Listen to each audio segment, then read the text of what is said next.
ಎಲ್ಲ ಫೋನ್ಗಳಲ್ಲಿ ಸಂಚಾರ ಸಾಥಿ ಕಡ್ಡಾಯ. ಈ ಆಪ್ ವಿಶೇಷತೆ ಏನು? ಭಾರತದಲ್ಲಿ ಮಾರಾಟವಾಗುವ ಎಲ್ಲ ಹೊಸ ಮೊಬೈಲ್ ಫೋನ್ಗಳಲ್ಲಿ ಸಂಚಾರ ಸಾಥಿ ಅಪ್ಲಿಕೇಶನ್ಗಳನ್ನು ಕಡ್ಡಾಯವಾಗಿ ಇನ್ಸ್ಟಾಲ್ ಮಾಡಬೇಕೆಂದು ದೂರಸಂಪರ್ಕ ಇಲಾಖೆ ಹ್ಯಾಂಡ್ಸೆಟ್ ತಯಾರಕರಿಗೆ ಸೂಚಿಸಿದೆ. ಆಪ್ ಅನ್ನು ಇನ್ಸ್ಟಾಲ್ ಮಾಡಲು 90 ದಿನಗಳ ಗಡುವು ನೀಡಲಾಗಿದ್ದು, ಅದನ್ನು ಅನ್ಇನ್ಸ್ಟಾಲ್ ಮಾಡಲು ಆಯ್ಕೆ ನೀಡಬಾರದು.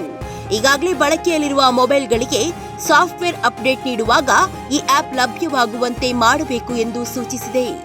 ಕೇಂದ್ರ ಸರ್ಕಾರ ಈ ಆದೇಶವನ್ನು ಸ್ಮಾರ್ಟ್ಫೋನ್ ತಯಾರಕರಿಗೆ ಖಾಸಗಿಯಾಗಿ ಕಳುಹಿಸಲಾಗಿದೆ ಎಂದು ವರದಿಯಾಗಿದೆ. ಏನಿದು ಪ್ರೀಲೋಡೆಡ್ ಆಪ್? ಅಪ್ಲಿಕೇಶನ್ಗಳನ್ನು ಬಳಕೆದಾರರು ಆಂಡ್ರಾಯ್ಡ್ ಅಥವಾ ಆಪಲ್ ಪ್ಲೇಸ್ಟೋರ್ನಿಂದ ಡೌನ್ಲೋಡ್ ಮಾಡಬಹುದು. ಆದರೆ ಪ್ರೀಲೋಡೆಡ್ ಅಪ್ಲಿಕೇಶನ್ಗಳು ಫೋನಿನ ಜೊತೆಗೆ ಬರುತ್ತವೆ.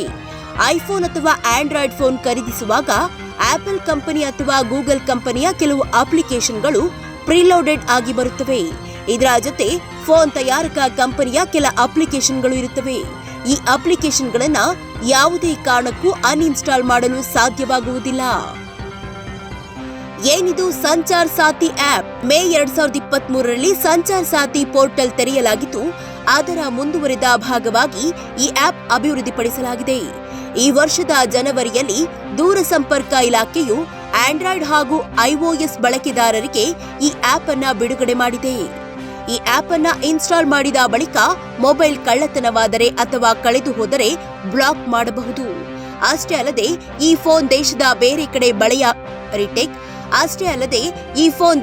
ಬೇರೆ ಕಡೆ ಬಳಕೆಯಾಗುತ್ತಿದ್ದರೂ ಕಾನೂನು ಸಂಸ್ಥೆಗಳಿಗೆ ಎಲ್ಲಿ ಈ ಫೋನ್ ಸಕ್ರಿಯವಾಗಿದೆ ಎಂಬ ಮಾಹಿತಿ ಸುಲಭವಾಗಿ ಲಭ್ಯವಾಗುತ್ತದೆ. ಸೈಬರ್ ಅಪರಾಧ, ನಕಲಿ IEMI ಸಂಖ್ಯೆ ಬಳಸಿ ನಡೆಸುವ ಕೃತ್ಯವನ್ನ ತಡೆಗಟ್ಟಲು ಕೇಂದ್ರ ಸರ್ಕಾರ ಈ ಆಪ್ ಇನ್ಸ್ಟಾಲ್ ಮಾಡಲು ಕಡ್ಡಾಯ ಮಾಡಿದೆ.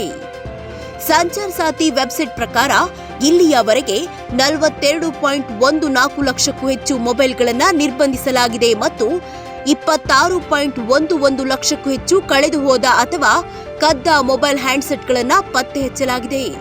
ತನ್ನ ಹೆಸರಿನಲ್ಲಿ ನೋಂದಾಯಿಸಲಾದ ಮೊಬೈಲ್ ಸಂಪರ್ಕಗಳ ಕುರಿತು ಮಾಹಿತಿ ಪಡೆಯಲು ಬಯಸುವ ವ್ಯಕ್ತಿಗಳಿಂದ 28 ಲಕ್ಷ ಹೆಚ್ಚು ವಿನಂತಿಗಳನ್ನು ಸ್ವೀಕರಿಸಲಾಗಿದೆ. ಇವುಗಳಲ್ಲಿ 25 ಲಕ್ಷಕ್ಕೂ ಹೆಚ್ಚು ವಿನಂತಿಗಳನ್ನು ಪರಿಹರಿಸಲಾಗಿದೆ. ಈ ಅಪ್ಲಿಕೇಶನ್ 1.14 ಕೋಟಿಗೂ ಹೆಚ್ಚು ನೋಂದಣಿಗಳನ್ನು ಪಡೆದಿದ್ದು, ಗೂಗಲ್ ಪ್ಲೇಸ್ಟೋರ್ನಿಂದ 1 ಕೋಟಿಗೂ ಹೆಚ್ಚು ಡೌನ್ಲೋಡ್ ಮತ್ತು ಆಪಲ್ ಸ್ಟೋರ್ನಿಂದ 9.5 ಲಕ್ಷಕ್ಕೂ ಹೆಚ್ಚು ಡೌನ್ಲೋಡ್ಗಳು ಆಗಿವೆ. ಪ್ರಿಯ ವೀಕ್ಷಕರೇ, ಈ ಸುದ್ದಿ ಇಷ್ಟವಾದಲ್ಲಿ ಸಬ್ಸ್ಕ್ರೈಬ್ ಆಗದವರು ಸಬ್ಸ್ಕ್ರೈಬ್ ಆಗಿ, ಶೇರ್ ಮಾಡಿ, ಲೈಕ್ ಮಾಡಿ, ಪ್ರೋತ್ಸಾಹಿಸಿ.